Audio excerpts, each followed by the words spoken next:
Rezim Iran sedang menghancurkan dirinya sendiri dari dalam.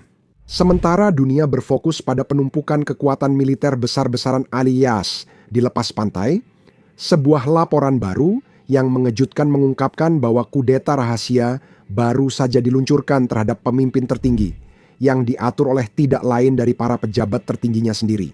Ini menunjukkan bahwa rezim tersebut secara fundamental sedang retak di bawah tekanan. Semua informasi ini muncul saat aksi protes memasuki hari ketiga berturut-turut. Itulah sebabnya Iran sekarang beralih ke terorisme. Faktanya, kita memiliki seorang pendukung rezim Iran yang berbasis di London yang sekarang secara terbuka berbicara tentang menyerang warga sipil barat. Ini sangat mengejutkan dan kita akan membahasnya dimulai dengan laporan kudeta. Laporan ini berasal dari media Prancis Le Figaro, salah satu sumber paling kredibel di Eropa. Menurut laporan tersebut, kudeta ini dilancarkan oleh mantan Presiden Iran Hassan Rouhani dan Menteri Luar Negerinya Mohammad Javad Zarif. Mereka bukan orang luar. Rouhani menjabat sebagai presiden selama 8 tahun dan Zarif yang merundingkan kesepakatan nuklir 2015. Mereka adalah orang dalam rezim yang memutuskan bahwa Khamenei harus disingkirkan.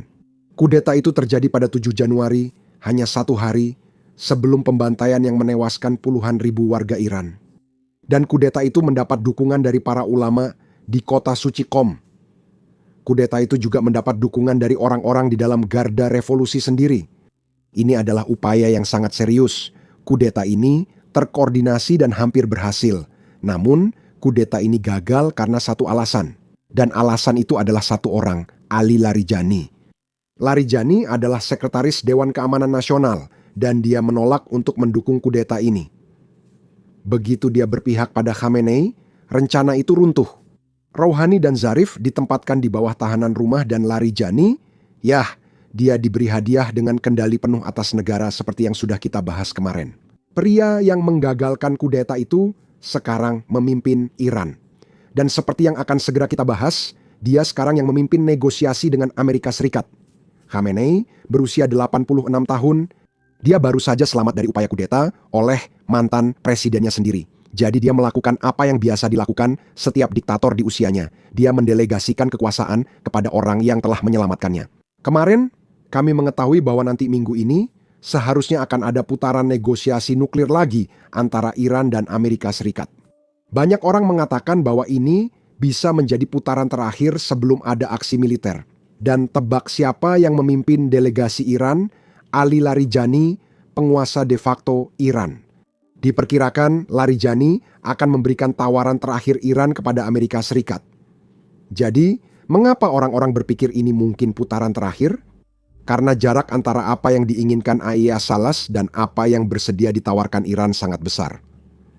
AS menginginkan 3 hal: mengakhiri program nuklir, membongkar program rudal balistik, dan menghentikan dukungan untuk kelompok proksi di seluruh Timur Tengah. Sekarang, untungnya, Iran bersedia membahas konsesi nuklir, tapi soal rudal, mereka bahkan tidak mau membicarakannya.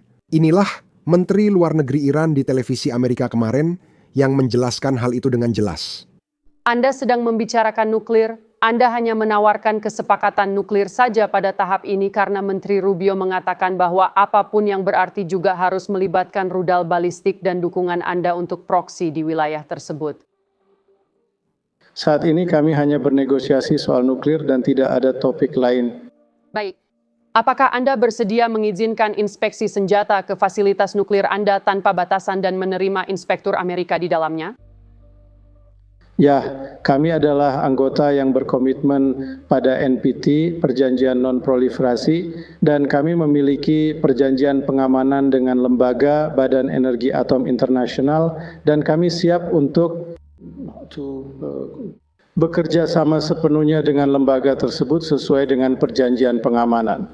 Dan kami mungkin menerima dengan syarat-syarat tertentu protokol tambahan untuk perlindungan pada NPT.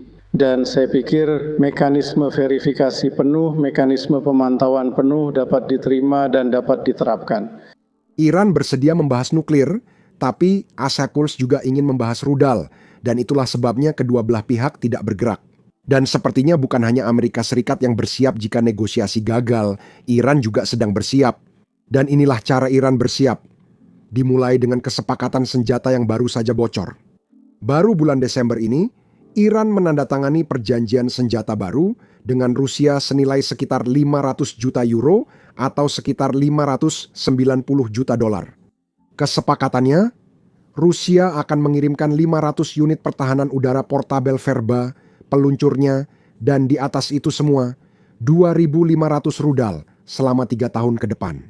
Verba adalah sistem peluncur bahu paling modern milik Rusia. Ini seperti Manpats. Sistem ini berpemandu inframerah, mampu menargetkan rudal jelajah, pesawat terbang rendah, dan drone. Nah, ini dia masalahnya, dan ini penting. Menurut dokumen Rusia yang bocor, pengiriman sebenarnya baru dimulai pada tahun 2027 dan kemudian berlangsung selama 3 tahun hingga 2029. Iran berharap mereka akan mendapatkan beberapa unit ini lebih cepat, mungkin bulan ini.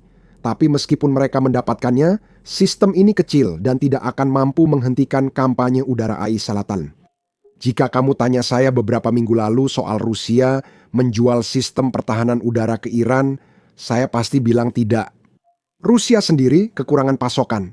Gubernur Beograd dan Bryansk memohon sistem pertahanan udara ke Kremlin, meski ini sebenarnya bukan sistem pertahanan udara. Ini unit portabel yang bisa dibawa manusia, rudal kecil yang ditembakkan dari bahu. Rusia tidak memerlukan ini untuk melawan drone dan rudal jelajah Ukraina. Jadi mereka menjual apa yang mereka bisa untuk mendapatkan sedikit mata uang asing. Ini tak akan mengubah perang, tapi menjadi sinyal arah situasi. Selain itu, Iran mendapat keuntungan lain selain kesepakatan senjata. Ancaman utama mereka sebenarnya ditujukan pada warga sipil. Milisi pro-Iran di Irak menyatakan akan menyerang target IAAS di kawasan jika Amerika menyerang Iran. Itu sudah bisa diduga, tapi situasinya memburuk. Menurut New York Times, pejabat keamanan Barat sedang memantau tanda-tanda yang semakin mengkhawatirkan bahwa Iran dapat mengarahkan proksinya untuk melakukan serangan teroris balasan di Eropa, di Timur Tengah, dan mungkin juga di Amerika Serikat. Ini bukan sekadar spekulasi. Badan Intelijen Barat memperingatkan bahwa strategi Iran adalah membalas serangan dengan menyerang warga sipil di mana saja. Dan sebagian pendukung rezim secara terbuka menyatakan hal ini. Seorang pria di London secara terbuka bicara soal membunuh warga sipil jika ISIS menyerang Iran. Silakan dengarkan. Saat Tuan Khamenei bicara soal perang regional, pejabat rezim lain harus menyatakan bagaimana mereka akan meruntuhkan Burj Khalifa dan membakar seluruh bisnis di Dubai hingga rata dengan tanah. Dan mereka juga harus menjelaskan bagaimana setiap malam mereka tidur sambil bermimpi tentang kehancuran semua pabrik desalinasi air di Dubai. Sayang sekali sekarang sedang musim dingin dan bukan puncak panas musim panas. Jika kelak warga Dubai akan berlarian di jalan sambil berteriak kehausan di tengah panas 50 derajat Celcius. Dan inilah format dan konten yang layak ditayangkan di TV nasional. Jangan takut untuk menakuti musuh. Mulai malam ini harus ada retorika keras dan tindakan tegas terhadap UEA. Jaringan wali amanat oligarki harus dipulangkan ke Iran dari UEA dengan paksa. Jika mereka menolak, tangkap orang tua mereka. Setelah orang tua mereka ditahan, mereka akan kembali ke Iran membawa semua uangnya. Jika terjadi perang dengan ISIS, rezim ini tidak akan runtuh. Sebaliknya, seni penindasan brutal di dalam negeri akan meningkat 20 kali lipat. Jika Trump memakai taktik imperialis untuk memicu protes saat perang, maka semua rezim berkewajiban, dan rezim ini akan menganggap sah untuk membunuh rakyatnya. 3.200 jeritan kesakitan yang Anda saksikan akan dikalikan 50 kali lipat. Untungnya, Amerika Serikat sudah mengetahui hal ini dan pemerintah Arselas pun sedang mempersiapkan diri. AS telah mengevakuasi seluruh staf non-esensial dari kedutaan di Beirut. Alasannya sederhana. Hizbullah, kelompok proksi Iran di seluruh Timur Tengah, telah secara terbuka mengatakan bahwa mereka akan bergabung dalam perang jika ISIS menyerang Iran. Hizbullah adalah yang terkuat di antara mereka. Selama 2 tahun terakhir mereka kehilangan pemimpin, namun masih punya senjata dan roket. Karena itu ASS enggan mengambil risiko dan masih mengingat peristiwa 1980-an. Inilah yang dikatakan Trump pada penasihatnya soal rencana serangan itu. Jika diplomasi gagal Dan jika serangan awal yang ditargetkan tidak memaksa Iran untuk patuh, maka dia akan mempertimbangkan serangan yang jauh lebih besar di akhir tahun. Tujuannya membantu menggulingkan Khamenei sepenuhnya. Tapi ada satu masalah besar.